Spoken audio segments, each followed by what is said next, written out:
Assalamualaikum warahmatullahi wabarakatuh. Permisa yang dirahmati oleh Allah, izinkanlah saya Muhammad Davin dari SD Muhammadiyah 1 Comal untuk bercerita tentang Nabi Ibrahim alaihissalam yang telah diabadikan dalam Al-Quran sebagai sejarah perjalanan dan perjuangan para rasul. Teman-teman, Nabi Ibrahim dilahirkan di kota Padam Aram di negeri Babilonia. Ayahnya bernama Azar.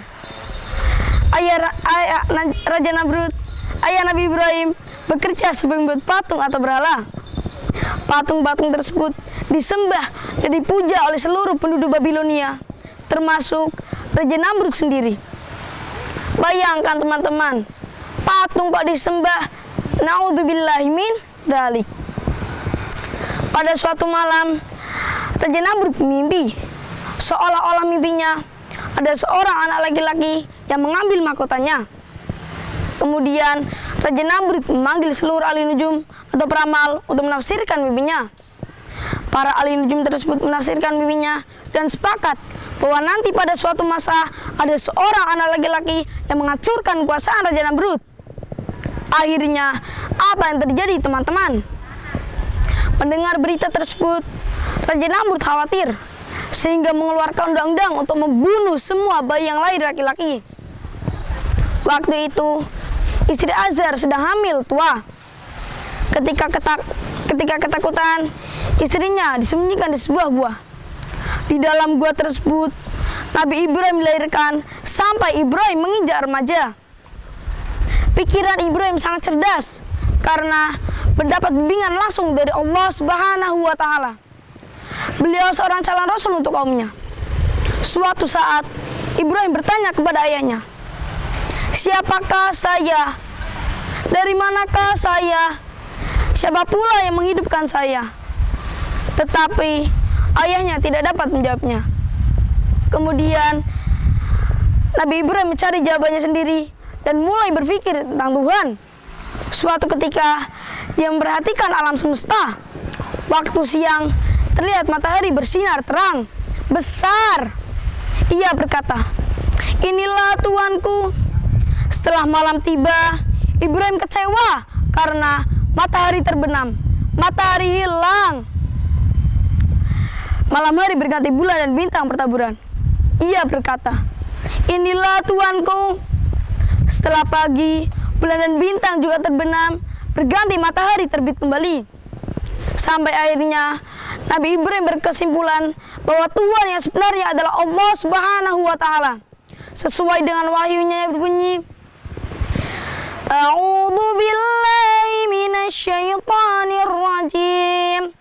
Bismillahirrahmanirrahim. Inna rabbakumullahu alladzi khalaqas samawati wal ard." Yang artinya, sesungguhnya Tuhan kamu adalah Allah yang telah menciptakan langit dan bumi. Surat Al-A'raf ayat 54. Setelah Ibrahim mengetahui bahwa Tuhan yang sebenarnya adalah Allah Subhanahu wa Ta'ala, Allah mengangkat Ibrahim sebagai rasul, dan Ibrahim segera melaksanakan tugas dan mengajak ayah dan umat yang menyembah Allah dan meninggalkan menyembah berhala. Tetapi ajakan itu ditolak sampai ayahnya mengusir Ibrahim dari rumahnya. Suatu ketika, Nabi Ibrahim menyelinap masuk ke kota dan masuk ke gedung berhala dengan bawa sebuah kapak besar. Patung berhala semua dihancurkan kecuali patung yang paling besar. Sebelum pulang, kapak tersebut dikalungkan pada leher patung yang paling besar. Ketika Babilonia mau mengadakan upacara penyembahan berhala, mereka terkejut lihat berhala semua yang mereka sembah semuanya hancur kecuali berhala yang paling besar dan berkalung kapak. Mereka langsung menuduh bahwa Ibrahimlah yang melakukannya.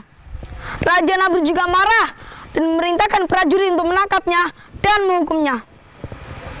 Nabi Ibrahim dihukum dengan dibakar hidup-hidup di sebuah alun-alun. Rakyat berduyun-duyun akan menyaksikan Ibrahim dibakar. Setelah api berkobar, Ibrahim dilemparkan ke dalam kobaran api yang sangat panas. Waktu itu Raja Namrud sangat gembira karena mengira bahwa Nabi Ibrahim akan mati hangus menjadi abu. Tetapi apa yang terjadi, teman-teman? Pertolongan Allah pun datang. Ya narukuni barda wa salaman ala Ibrahim, yang artinya kami berfirman, hai api, hendaklah dingin dan selamatlah Ibrahim. Nabi Ibrahim selamat dan tidak terbakar. Nabi Ibrahim tidak terbakar dan selamat. Api yang panas jadi dingin atas kehendak Allah. Itulah salah satu mukjizat Nabi Ibrahim. Melihat kejadian ini, semuanya hadir menjadi heran. Akhirnya banyak di antara mereka yang beriman kepada Nabi Ibrahim dan menyembah Allah. Sementara itu, Raja Namrud masih ingkar terhadap Allah. Akhirnya Allah mendatangkan azab berupa nyamuk yang luar biasa banyaknya. Nyamuk-nyamuk tersebut menggigit, masuk ke lubang telinga dan masuk ke lubang hidung. Akhirnya Raja Namrud dan pengikutnya mati. Inilah kisah dari Nabi Ibrahim yang bisa kita ambil hikmahnya seperti pantun ini. Pagi-pagi sarapan bubur, lauknya ada ayamnya. Berkatalah yang jujur, agar kita selalu dipercaya. Mohon maaf untuk semuanya. Wabillahi taufik wal hidayah. Wassalamualaikum warahmatullahi wabarakatuh.